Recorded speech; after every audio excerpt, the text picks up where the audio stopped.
最难的时候，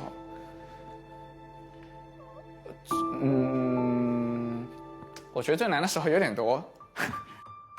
这里啦，叮当网吧就在这里，这是他第一次来的，就到这个网吧来打游戏。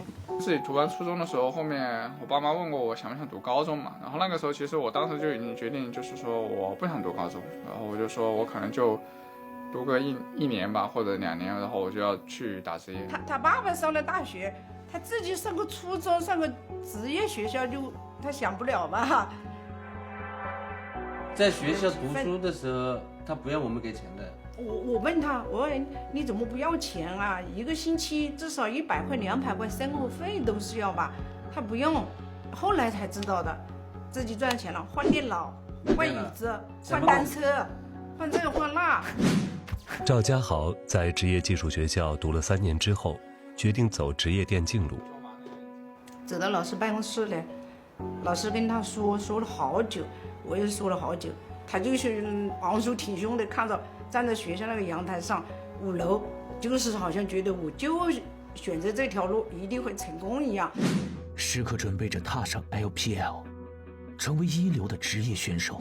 其实走到当时那个情况，打职业是当时我自己觉得是最好的一条路了，就对于自己的未来来说。很反对，我是很反对的。我说你随他去，他不到黄河心不甘。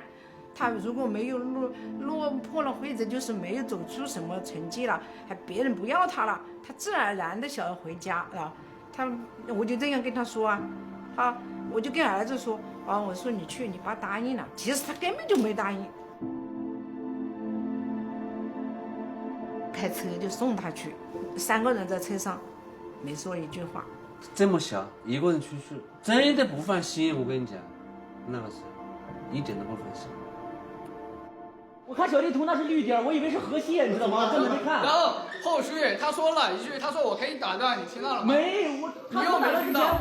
他试训成功的时候，他就马上打了个电话给我，他说妈妈，我已经试训成功了，1个月已经过了，那是第一次他报喜，很开心，他自己开心，我们也很开心。那个时候，他总能养活自己了吗？没事，最后一把，加油吧。最难的时候，第一个是卖票嘛，就打完那个李宁结束的时候，我觉得是我打职业之中就打了这么久职业，是最想哭的一次。UP 就可能化学反应没有反应出来。22年打的时候就感觉比较可惜吧，还有难过吧。然后和大刀看起来根本就不敢 Q 人，完全不痛啊！就我觉得，难道自己的实力只能展现这样吗？我只能这种成绩吗？我只能变成那种中下游的选手吗？就自己也一直在为自己一直想打得更好，就一直去付出吧。没事啊，罗文军。没事，罗文军，挺好的。你自己回去看一下你春季赛第1场比赛和最后1场比赛，你会发现你自己进步的真的很多。是因为以前压力太大了，我觉得以前自己打得也不好，然后想努力打好就压力很大，就会不自觉不说话。那个时候呢，我就跟他说，我说其实我们都很关注你比赛的，每一场都看，哪怕我看不懂，我也每场看。只要看到你人在那上面，我们都会看的。这么一说，叫他输了。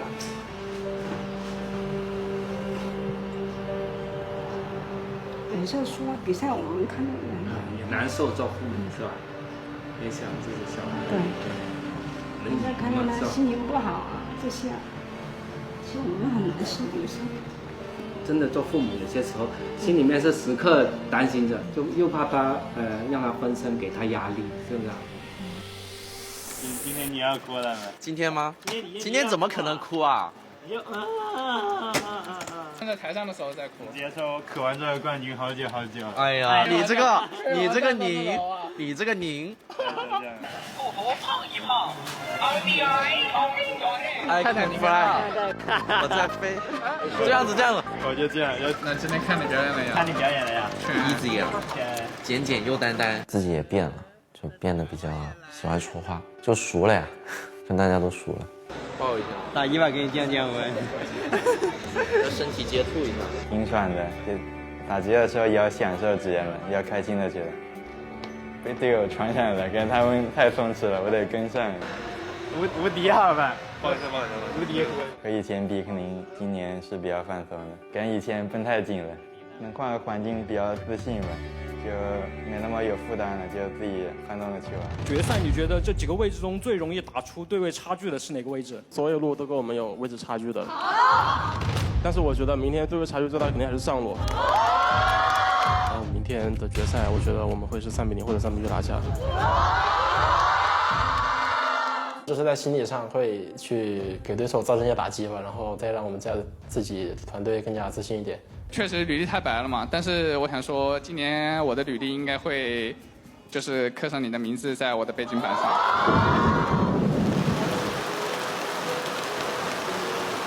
看到他游戏内都能明显感觉到他已经成长了好多了。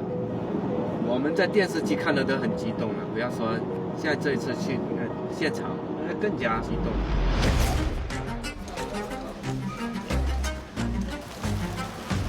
好冷啊，已经感受到冷了。是他一直都是没拿到1个冠军嘛，然后希望他今年能圆梦。我昨天睡的，起床之后感觉还不够睡的。去年还有一点紧张，去年啊，今年常规赛的话很轻松，真的很轻松。欧文，喜欢欧文，他像猫猫，我也喜欢猫猫，稳得打，我还帅的，相信你。啊，帅的同时保持实力吧，做一个高调且有实力的人。终于圆梦了，来现场来观赛了。我也是，你有一点。欧阳打了那么多年了，第一次来，我都觉得挺愧疚的。今天真的绝对不要有红温，下来就给我正面反馈，就算我们被0比2了，也还没输完。正常玩就行。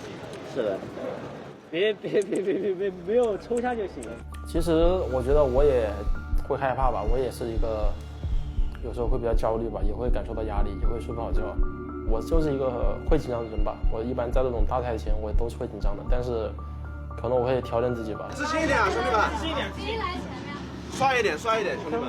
就自己跟自己对话吧，告诉自己，紧张其实很正常，因为每个人都会紧张，这就是一个正常的事情。如果影响到你的话，那有点太亏了，就是没必要。只要能正常的发挥出我们的实力，我们就有机会战胜所有的队伍，所以我们是没有必要紧张的。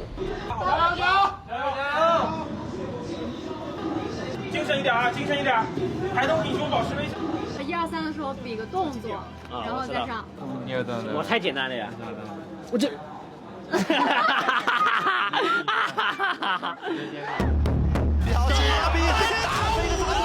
标记可真高歌猛进啊！是，我们恭喜标记1比0，暂时领先滔博。慢点，我们去抢龙。对了。很快速的23分钟，标记有2比0领先滔博。距离奥奖春季赛的冠军只差1步之遥。我4分钟2级，是的，我一直在玩你，太爽了。 这边可能要被点死了，野区抓到了，又是欧文，成了替罪羊。直接往下呀，我觉得直接往下。挡了。闪现过来，小南继续的追，小南有的双杀，滔博电龙魂。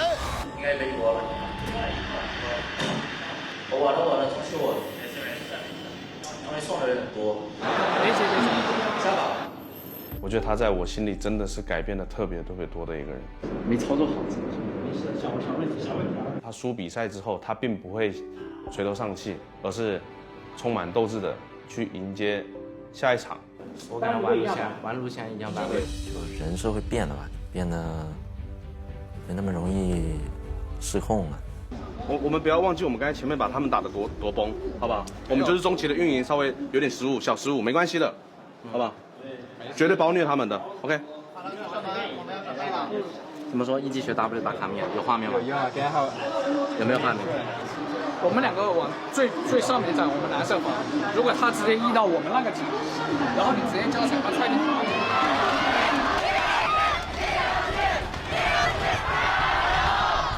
这一下可能要点死了，还有1枪，走脸了！发现 Elk 这一把，其实他的注意力是非常集中的，太变态了这把 Elk 这个路线基本上是零失误啊！标记的双 C 这把比赛打得太完美了。那3个球瞬间被秒，只能成就 Elk 的 Killing Spree。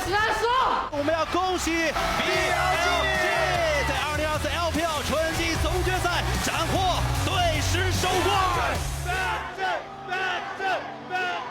捧杯的时候，感觉自我的价值得到了回报，我觉得，然后自己的努力啊，还有自己的在这一路上的选择，然后还有一些坚持下来，就证明自己没有错吧。我想给我儿子送这个幸福啊！本来以为自己会哭，但是可能站在的时候，只是觉得非常的不容易吧，这一路。让我们掌声恭喜 Elk 选手总决赛的 FMVP 奖项。我觉得自己这一路的努力没有白费吧。你值得，你值得。真的太不容易。Elk 有实力大于有履历。对于自己的挫折当中，还是越战越勇的，无论是在游戏当中还是在生活当中，都不怕失败。Elk 他本身是那种会给自己非常大压力的人，他是那种需要在极大的压力下，然后突破自己更进一步的人。然后我相信 Elk 他是可以站准的。太难了，太难了，多少年了，终于拿下第1个冠军了。我觉得只有开心，终于拿到冠军了。因为我爸妈第一次来看比赛，然后就拿到冠军，就感觉特别好。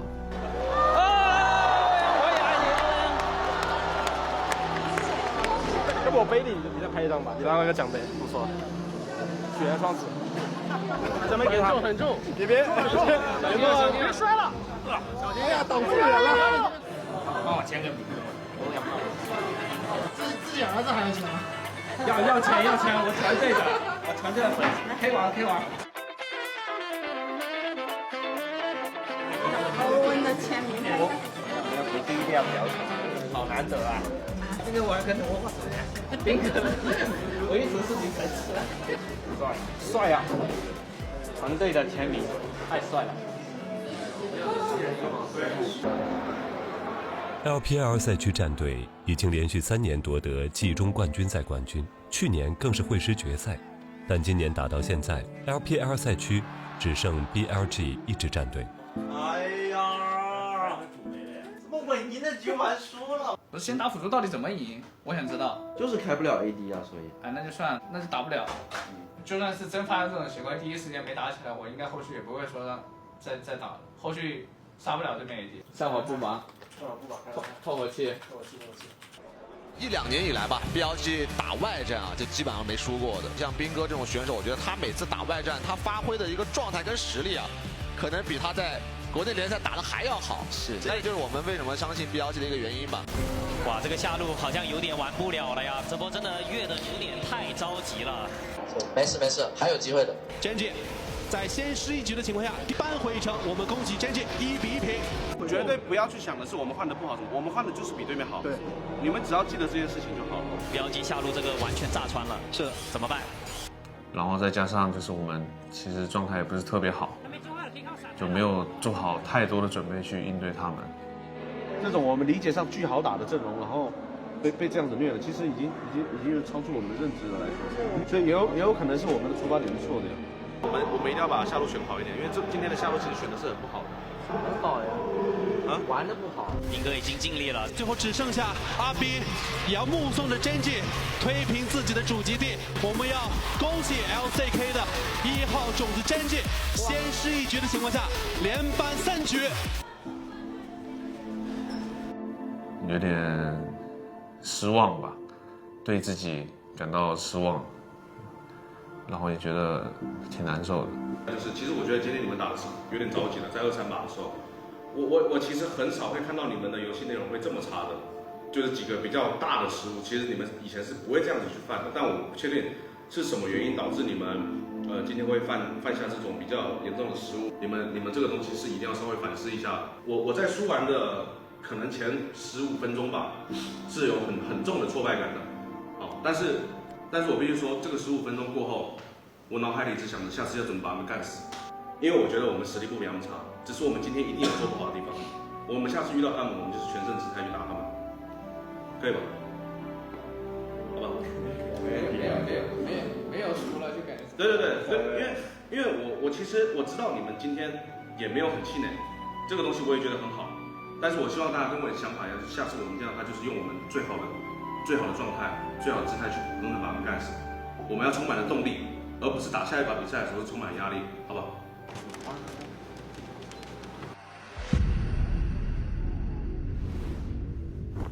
？BLG 只有今天赢下 T1， 才能组织2支 LCK 赛区队伍会师决赛。其实最大的问题也是这个，就是因为敢打敢拼，所以他们的纪律性啊，相对来说可能会差那么一点。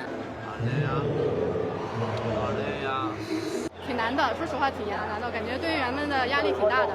来，马兄弟，马上！抓，这个位置被击飞了，L可能要被线杀了，站进去，宙斯把勋给带走了，勋那边先被击长，龙也被抢。兵哥也尽力了，这一波。还是这样，我们要听到战歌响起了。BLG 在领先的情况下，被 T1 追成了2比2平。我觉得今天我们一定要减少一些我们的失误，好吧？我们有几个东西其实都是我们平常不会犯的。我希望你们一定要更集中一些去打今天的比赛，输赢无所谓，但是我希望你们更集中一些，好吧？我希望你们相信自己，不要因为这一盘的输而怀疑自己，可以吗？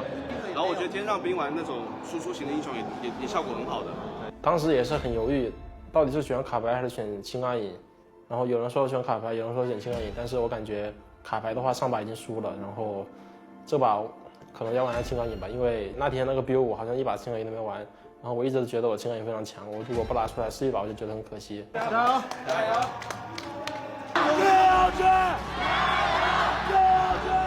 害怕归害怕呀，但是这就像一个人要跟你打架，要过来跟你拼命，那你总不能不还手吧？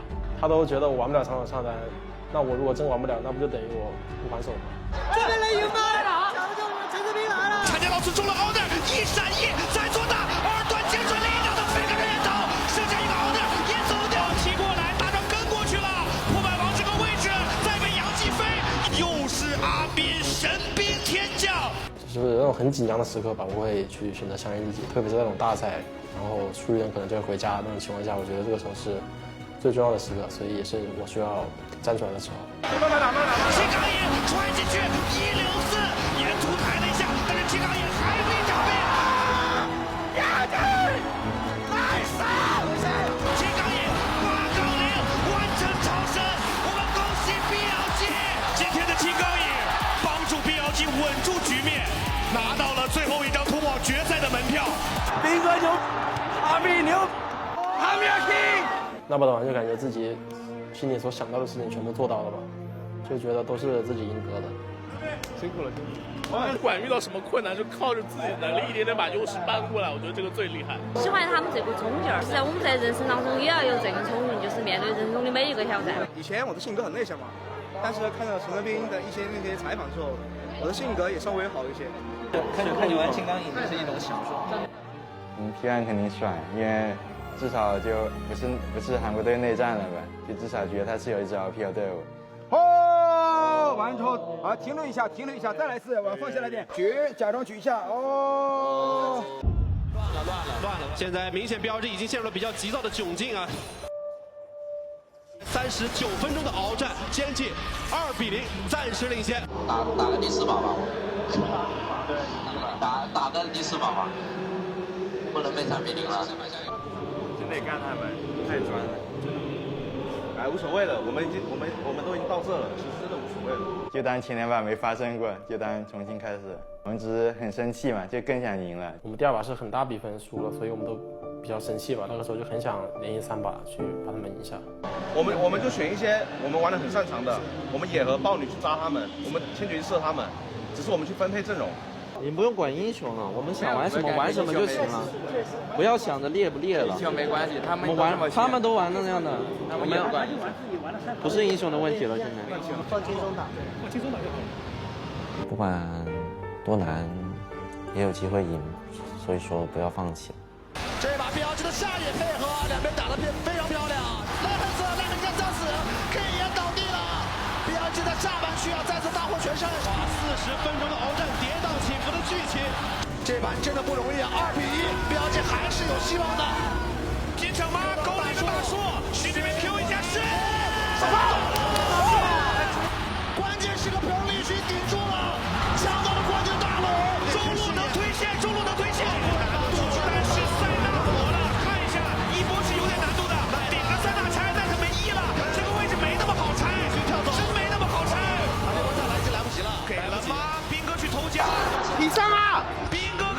触底突加，不过对方也要踢回来手啊，是远古龙是脱不掉的，加给了没了呀。奈特现在陷入了两难的境地，奈特可能要交代在这里了。真界带着远古龙 buff， 带着火龙龙魂，他们要推平 BLG 的主基地。辛苦你们了，辛苦你们，辛苦你们，兄弟们。运气太好了，我只是跟泰坦追就行了。没有，其实我们直接一起来推，很快的，很快的。都没判断好。只能说他有猜到我机会可以赢，就都没抓到机会。反正我是觉得差距不多，我们是会赢他们，下次再来吧。就感觉很难受吧，因为他们在那里封杯，我们就在后台那里坐着。自己其实还挺难过的，就在憋着，就想忍着，就当天运气不好而已。这不是我们5个人最终的实力。觉得对我们的队来说，就是要减少我们自己的失误吧。只要我们减少失误的话，变得更稳定，我们就可以拿下 S 冠。1个半月后 ，BLG 在沙特电竞世界杯上不敌 LCK 赛区战队 T1， 止步8强。沙特杯我自己前面也送了很多，第2、第3场又让，其实都是那种很可惜的输，然后就被喷得很惨，就感觉压力很大。我觉得那个时间点，不管是我们教练或者是选手，其实心理负担都是特别大。回国后 ，LPL 夏季赛，他们将面对的第1个对手是滔博。我们是打那个10球杯之前输给狼人爹，然后打10球杯又输。然后又打滔博，再输就3连败，输太多了呀，不能一直输啊。当时感觉是有点压力挺大的。等下看上吧，可以看他，可以吗？打他吧。比赛前4天，俱乐部从 RNG 战队引进了打野严阳威作为彭丽勋的替补。在你拿到冠军之后啊，然后从进不了世界赛，然后季后赛就是一轮游吧，然后再进不了季后赛，我觉得这个过程其实是挺煎熬的吧。玩不了了呀，别干个就会挺让人一直怀疑自己，就是是不是打不动了吧？一开始刚来的时候是有点就是自己卑微的感觉吧，自己就是。当时我就喊他吃饭啊，我这个提了个凳子，然后他那个显得就那个力度很大，知道吗？其实主要是那个凳子，它本来你稍微往上推一下，它都会就是往上那个。1个小时之后，网上开始出现指责陈泽斌霸凌队友的帖子。太暴力了，你这太暴力了，你只能被喷了。你看人，我都没看过。你看我进就敢看。头都在那低分。这不会骂谁被骂？没有，还是直播的，还是直播的。太爆了！太逼太逼。我看他没事啊，我踢的。小魏，你被霸凌的样子，被霸凌的样子。我也习惯了。那件事感觉就很平常嘛。陈斌和我2个人的话，我感觉就是有点像小学生的那种相处方式。枪手猎物。随便打闹啊或者怎么样都是很经常的。我跟他都是小孩子嘛，就都是小孩的性格吧，我感觉比较合得来吧。朋友的话是排第1了。我觉得斌跟欧文的关系真的太好了，就是很像发小那种感觉，就是从小一起长到大的，然后什么话都能说，然后可以一起出去，也不会有任何的负担，对，然后想做什么事情都可以的那种。经过一夜发酵，网上充斥着各种攻击陈泽斌霸凌队友的言论。我没想到有那么夸张啊！当时太夸张了呀，感觉被冤枉了，你知道吗？就以前没有那种感觉，就是如果我是打比赛打输了，比赛打得不好被喷这种我都能接受，但是我如果是因为这种就是被冤枉的事情去被喷的话，我就可能以前没经历过吧，就会觉得很难受吧。80俱乐部这是，这个80这个，这个80这个，这个80这个。好多80俱乐部。感觉到他有点闷吧，就想办法让你开心起来吧，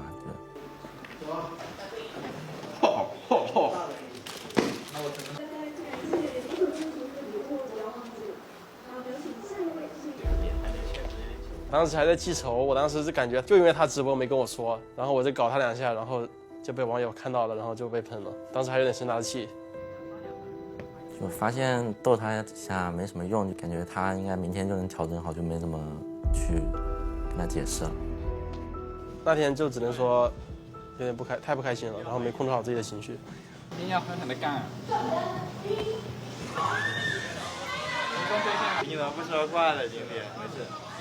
他不说话的时候，你的招式更强。这边很难打，这边很难打。就反正我上路嘛，我上单玩好自己的吧，你们加油吧。当时其实那天我打比赛就有点这种心态了，就现在想起来挺夸张的。最终在42分钟，1-0暂时领先标记。恭喜滔博。我们阵容就是垃圾，这没什么好说的。就你们还是要知道，我让你们选什么英雄，就是考虑到阵容完整性。如果你们每个人都想玩自己想玩的英雄，我们阵容永远都是垃圾。那就以后 PP 的时候就固定一点，听教练说呗，对呀，都在说。阵容上你们就多听我的，输了我背锅，好吧？你们不要当然输了你们可能难受，但是我会去背这个锅，然后你们也不需要难受，因为我觉得你们打好就行了。没事，不要非要我说你才来。不是，我当时一开始我在刷个野，然后第一时间今天来不了啊。没事，我下次改一下就好了。啊，剩下 Miko 和369恐怕无力阻止BLG推进的脚步，那应该可以成功的扳回一城了。哎，被杀了！第3把就状态又回来了。哇，这么嚣张，连 Miko 都要越。红能给我吗？红能给我吗？可以给你。BLG这联动的做的太好了吧 ！BLG 的节奏一波接着一波，行云流水一般。真的要跟他们打对抗的，太简单了。现在 BLG 打不完就是开起来就赢。对，往前可以发BLG 在这场面对滔博的6-3中，在先丢一局的情况下，成功的让1追2，拿下比赛。自2023年以来，双方的7次交手都是由 BLG 获胜。陈德斌终于笑了，还行啊。陈德斌那说话了。很硬啊！集权，不要那么矫情，不要那么矫情。今天采访，我觉得要帮你。没事，让你发微博。没有，别发微博。要发微博更你别发直播啊！对，你直播的时候我就这样的。今天采访我直播说，今天采访他问我觉得帮你说。对，你直播说。明天直播说。我们整个队伍的队员的关系也好，还有什么是不需要其他人来评价的？他们还是非常关心我的，这点我肯定知道，就挺开心的呀，就挺感动的吧。我回去了呀，你又回去吃啊？啊？我们帮一下他呀。我们之后就别说了，就别说什么别看，今天我们还在那清单里。我以为他还无所谓的。没事，明天直播说。差不多。对，就帮他圆。配菜，其他配菜类的我看一下。所以我不理解你们为什么一直刷发明兵，人家小丑，知道吗？网上随便刷一下就看到了呀，就挺开心的呀，觉得他是应该做的，他是开了个直播不跟我说，害得我就疼。我真的是觉得我们的选手可能表面上都是比较活泼开朗的，但他们的内心其实都是很敏感的。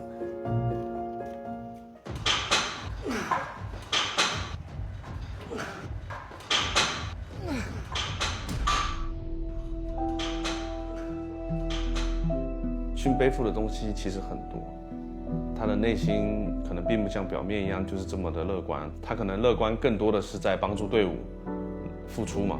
勋这把的节奏完全起来了，尤其这把的前期BLG更像一个整体。我看，慢点，我背手。因为我做很多事情都喜欢一个人去完成，我更喜欢独处吧，就是我觉得独处会让我自己很放松，然后也不需要去做什么，就哪怕我坐在一个地方就看一些外面的风景什么，我都觉得对我来说这种是很舒服的状态。其实我性格是没有那么喜欢跟别人一直交流的，但是因为打了职业之后，我觉得你要想打好的话，你必须得每个细节都得沟通得很好，很重要。可以拼着，最好去拆哨，然后把先换点资源。看懂吗？可以打，没事。你也知道我们的队伍就比较喜欢打架嘛，这个时候就很考验打野跟美路的配合，因为我们打架是打得比较频繁的队伍，所以就很需要把这点做得特别好。就5个人都会平均发表自己的意见，然后我们可能有勋去做一个主导，然后我们去做一个好的决策。可以看了，可以看了，我准备开，2500，卷积上面，真的追，nice。我们碰到一些厉害的队伍，或者说实力差不多的队伍，有时候其实我觉得他是需要帮助的那个。就内心有种就是想着就是自己能多做一点，肯定谁都希望就是有一个人在背后就一直无条件的相信你吧，就是这会内心你自己会觉得特别开心，然后也很有安全感。BLG 夏季赛登峰组的第3场比赛，1-2输给苏州 LNG， 再次掀起舆论的质疑。第2天，他们赶到北京，客场挑战北京 GDG。比赛加油！再加油！再加油！今天要赢！一定得赢！一定会赢的！得赢！那时候队内氛围还有压力都比较大吧，就每个人可能都有压力。整个节奏啊，外界的声音啊，感觉那个时候给我感觉就是你做什么都是错的，然后自己的整个心情也是感觉很浮躁。就是我知道我们刚说完李宁，就是我们的士气肯定是有受到一些打击的，然后我知道你们心里多少有点忐忑的，但我希望你们今天一定要放开打，带着自信上台，然后放开打，好吗？不要去抢输赢这件事情，就是无论输赢，无论是谁下来，不要红温，不要再有人红温了，请你们给我们正面的反馈，好吗？你们玩的不舒服，哪里不舒服，希望怎么样调整，你们就直接说出来。我希望你们上去就是放开来干他们，好吗？把线打好来，把联动做好，好吧？好累呀，2个人去真有点累呗。太累了。我翻2个人去很容易累。我翻来覆去。就是在网上，因为我看了很多对我不太好的评论嘛，然后被人一直在里骂喷啊或者怎么样，然后我也很想去证明，然后反而会让自己很急很躁，然后会打得不好嘛。那段时间是我自己内心啊是比较煎熬的1-2个星期吧。我站在一个队友的角度，我能感觉到勋的压力是大的。那个时候就挺担心他的吧，就可能觉得他会怀疑自己什么的。哎，军哥。啊？稍等。我还以为是点勾还是点叉来着？你点勾点叉你都不知道？你点叉呀。K 网是我不点。我记得我是不点的。打这么久了。就看阵容啊。真的假的？太差了。是怎么样舒服怎么来。对啊，肯定要自适应啊！你肯定要怎么舒服怎么来，不是要点什么才会让你玩得好啊？勋看看有没有意识到？哎呦，走两个来，直接被卡拉米给打了一套。啊，这个伤害太高了。我想闪。哇，勋站在这个位置，只能说对面京东找的机会找得太漂亮了。短腿的火男这场比赛频遭针对，这个剑打到勋了，勋要被秒了，直接秒掉，阵型已经4分5裂。其实那时候我们踢玩的挺莫名其妙的。就那种怪也不知道怎么形容，反正就很怪。每个人都会玩得很难受，没有那么的从容和轻松吧。那时候输了确实，就大家整个人都很晕了。输完，我自己整个人是有点气的，就比较生气的，因为我感觉我们的第1场是随便赢的，就因为我们的沟通配合上的失误，就让对面翻盘，我就觉得很可惜，然后也挺生气的。接下一把微打，我还是希望就是我们不要一直沉浸在上一把的情绪去打下一把，好吧？我们说了，我们今天一起说好的，我们无论输赢不要红温，好吧？而且你们刚才确实也差点就拿到胜利了，只是我们中后期有一点分散了，好吧？不要再去想上一把，我们还没输，我们就是打得赢，但我们中后期需要稳健一点。我觉得我们打他们没必要让我们上路是劣势的，说实话，真的没必要。对，所以拿鳄鱼是一个点。对我来说，那场比赛是非常的重要吧，也是证明自己嘛，因为很多人是不看好自己的嘛，因为确实1-2年下来，成绩啊什么的都不太好，就是自己是那种不被看好的状态，自己就很想打好去证明自己。我自己缓一下，我自己给自己就精神和身体上放松。你觉得飞机会不会更好一点？我觉得会舒服很多。我觉得我现在反而是不是玩的怎么来说我感觉跟游戏内容没什么关系。对，就是太累了是。也可能太累了。被红 buff 不停的减速啊，但是再一下晕眩，配合到小微的伤害。我会来，我这波就会来。就化学反应比较好吧，就打得很爽，自己不失误，然后队友失误也很少，然后就能很轻松的去赢下比赛那种感觉，很久都没有了吧。我们要恭喜 BLG 先失一局的情况下扳回一城1比1。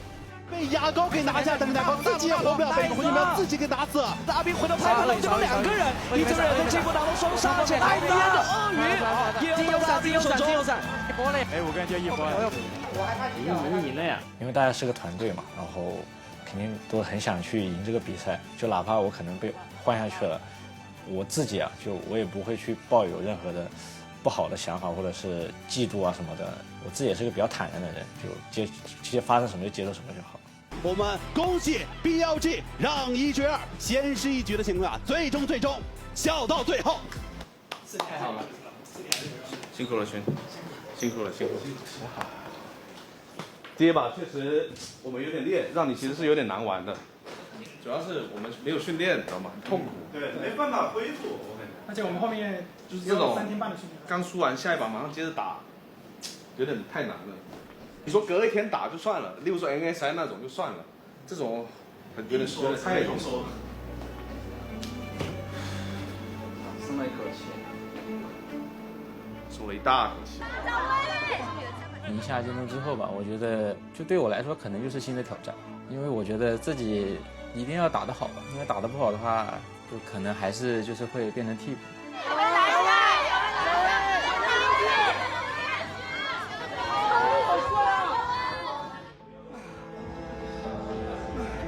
然后换了之后，我也跟教练说，我说我想休息一会儿，就我觉得我在赛场上是不会打好的，因为我自己情绪方面压力太大了，在一个不好的状态下去打，反而也是影响到整体团队，所以我觉得自己先休息。严阳威坐上了首发位置，此后 BLG 一路连胜，就把很多事情往好的方面想吧，就其实没有那么坏，也没那么差，释怀的看开了吧，然后就好很多。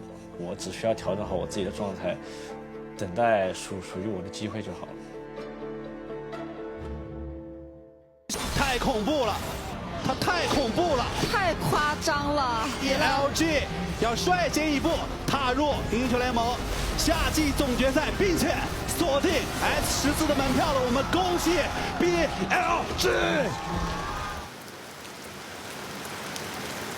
感觉我们不是一个要打决赛的心态，感觉就是30号打完就直接放假一样，无所谓啊。感觉30号。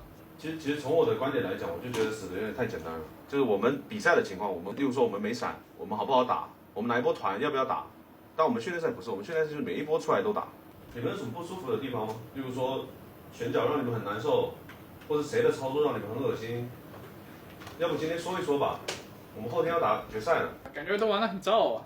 我们劣势了肯定只能造了呀，能说啥？那劣势的玩不了吗？这游戏，那劣势的直接投降就好了呀。那以后还要打啥比赛？挺正常的，就死的太多了呀，不是再找机会吗？对面一直在送啊，我们也死了，对面一直在送啊，反正挺正常的。我感觉我们这几年训练赛都是这样啊，都无所谓啊，感觉打得很随意啊，感觉不像是一个要打决赛的队伍啊，训练赛打的。沟通太少了，永远沟通的点就是打，可以打，而不是那种我们现在没闪，要不慢点打。打太乱了，没有目标。反正我是觉得现在是这样，兵线对的不舒服不说话 ，K 皇基本上也不说话，然后下路容易死，可能是因为英雄容易死啊，我不确定啊，但是我看出来的画面是这样，劳威就被你们带着节奏走，然后我们5个人就形成一个很混乱的游戏内容。我这样说应该没什么大问题吧？确实是玩的挺随心所欲的那个时候。其他下午训练赛我都想割了的，但因为决赛我就忍着头痛去打吧，就那时候状态肯定自己是不好的，身体不舒服只能不说话了呀。劣势说话可能也只是那种被激发育一下还能打。我们是最后一场训练赛了，大家就好好沟通，然后少死一点，我们看我们能做成什么样，好吗？像比赛一样去打最后一把训练赛吧，我们给我们的比赛兜个底。就是我们在这个努力的过程中，我自己觉得哪一些地方我们可以做得更好，然后我就会去说出来，然后或者去尽力去做到自己能够做到的最好吧，就不是说未来一想到自己打职业的这几年，就感觉一想起来就全是遗憾，那有点可怜。下波吧，他也没有练了，我也逼一波。不好这就别追了吧。天王想被越了，波比刚出来。我可以帮你啊，你推到后把我帮你的。能赢，可以赢，我很猛的。他们在把一些比较不好听的话说出来之后，其实大家也并不会在心里面去埋下一颗不好的种子，或者是一直记着对方说过什么话，而是听完之后可能当下有点不开心，但是一定会去反思自己是不是确实做的不够好，所以这是我觉得他们做的很好的地方。好捞啊！好恶心啊！不是我们有 bug， 你知道吗？这不是 bug， 截的大也会没啊，这样。他们没了怎么玩啊？你这像截的大爷说的话呀！国一可以有思路啊！我的拉扯一下国一可以。玩不了了，我大招都有的。救我！哎呦，瘦死刘达也玩不了，死不了。哎呦！哇，他妈人啊！我们的上野了，这就是我们的上野。他怎么跟你配合？他都做眼了。绝对会玩，感觉这边5个人都很猛。他知道你们是谁？肯定不知道呀。什么车队，什么成分？下学车什么成分？我都说了呀，下学车。这被还骂我们。是的，他要骂我们。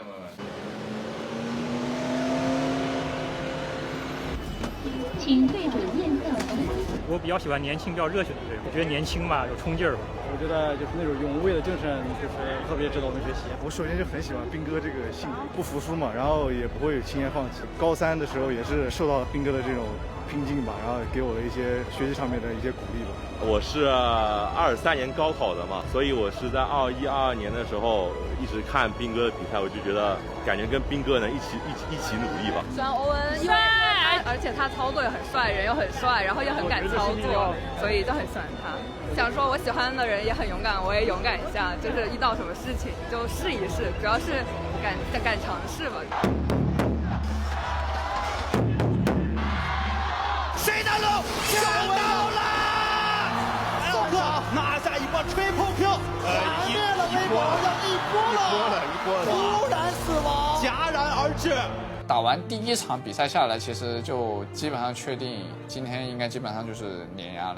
第四个位置也在拼泉水，微博好只能退回泉水去守了，但是基地已经要被标记点爆了，恭喜标记2比0手握3个赛点。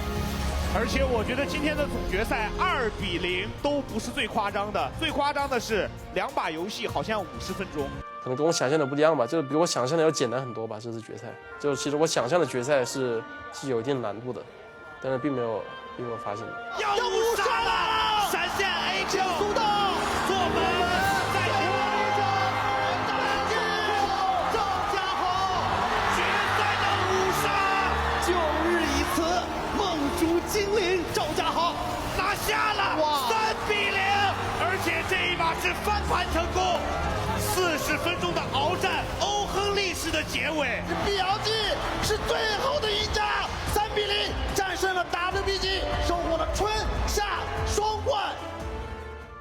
可能这过程中都感觉到输不了吧，可能赢的时候也没有那么激动，就比较平淡吧。我这个夏天，我觉得可能是我有史以来玩的最好的一次夏季赛吧。其实这个夏天，我觉得对我来说还是比较梦幻的吧，确实有点在做梦的感觉吧。就是2年之后，感觉就已经跌落到低谷了，然后又突然拿到了冠军，给我的感觉就是我要重新就捡起自己的自信，还是以冠军去一直要求自己，然后去做得更好。你看现在只有一个目标了，就 S 赛冠军啊！你站在这一个聚光灯下，站在这一个舞台上，今天家人也来到了现场。